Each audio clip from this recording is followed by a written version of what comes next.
လေးဘက်နာလည်းနှလုံးရောဂါအားနေခဲ့ပြီမဲ့ UFC ရဲ့သမိုင်းတွေထဲမှာ finish အများဆုံးနဲ့ submission အများဆုံးအဆင့် fighter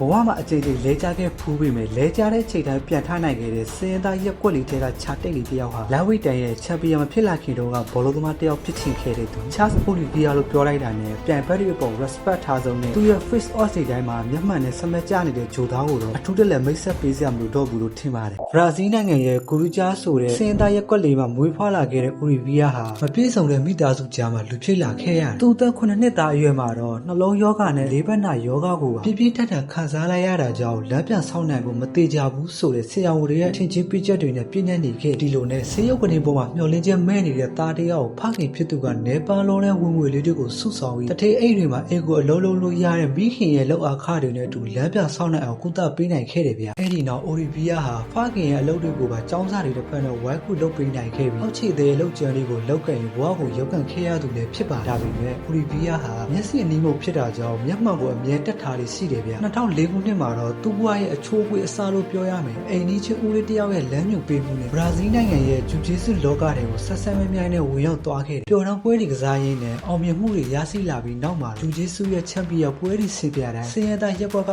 ကောင်လေးလာပြီးဟေးလို့လှောက်ပြောက်ကြီးစေခြင်းကိုပါခံခဲ့ရတဲ့အပြင်ဒူရွန်းဆိုတဲ့နာမည်ပြောင်းတဲ့ဒစိတ်ကတ်လာကြဒါပေမဲ့အိုလီဗီယာဟာသူရရှိလာတဲ့အောင်မြင်မှုသေးသေးလေးတွေပေါ်မှာတာယာရစ်မှုမနေပဲ2010ခုနှစ်မှာတော့ MMA လောကတွေကိုဝင်ရောက်လာခဲ့ကြော်ထောင်းနောက်ကဘာမှမရှိတဲ့အိုလီဗီယာအတွက်တော့အိမ်မက်တွေကလည်းဘာဝင်မှမရှိခဲ့ဘူးဗျသူရဲ့ပြပြထထန်လင်းချင်းတည်ရမှုတွေကြောင့်ပဲဒေသတွင် MMA ပွဲတွေမှာဆုံးပွဲမရှိအနိုင်ရလာခဲ့သူဟာအလားလာစီတဲ့ကောင်လေးတယောက်ဆိုတာ UFC ကြီးကတတိထားမိသွားဖို့ရတယ်ဗျ2010ခုနှစ်မှာစာချုပ်ချုပ်ဆိုနိုင်ခဲ့ UFC ရဲ့ပွဲဦးထက်မှာပဲအမေရိကန်နိုင်ငံသားဒရက်အိတ်ခန်ကိုပထမအချီ40စက္ကန့်မှာပဲအနိုင်ရရှိခဲ့2015ခုနှစ်မတ်ဟိုရီပွဲမှာတော့ရီဗီယာဟာလေဘင်းတိုင်ရန်ကြောင့်အလကားငပြော့ကြီးပါကွာလွယ်လွယ်နဲ့အဆုံးပေးတတ်တဲ့ကောင်တဲငယ်တဲ့ကောင်လို့ဝေဖန်ပြစ်တင်သူတွေရဲ့စကလုံးတွေဟာစိတ်တကြစရာအတိတ်ဆိုးတွေနဲ့ရင်ဆိုင်ခဲ့ရတဲ့အိုရီဗီယာအတွက်တော့လေယူရရိန်းနဲ့ကျူပင်လို့မဟုတ်ဘူးကြကြဝိုင်းညက်သွားမှာပါဆိုတဲ့ပဲကြီးလိုမျိုးဆိုတာတဖြည်းဖြည်းနဲ့နားလေလာခဲ့ဒီလိုနဲ့သူ့ဘဝကိုအပြောင်းကြီးပြောင်းလဲမဲ့2022ခုနှစ်မေလ15ရက် UFC 262မှာတော့မိုက်ကယ်ချမ်နာကိုအနိုင်ယူပြီး Lightweight Champion ဆက်ဖြစ်လာခဲ့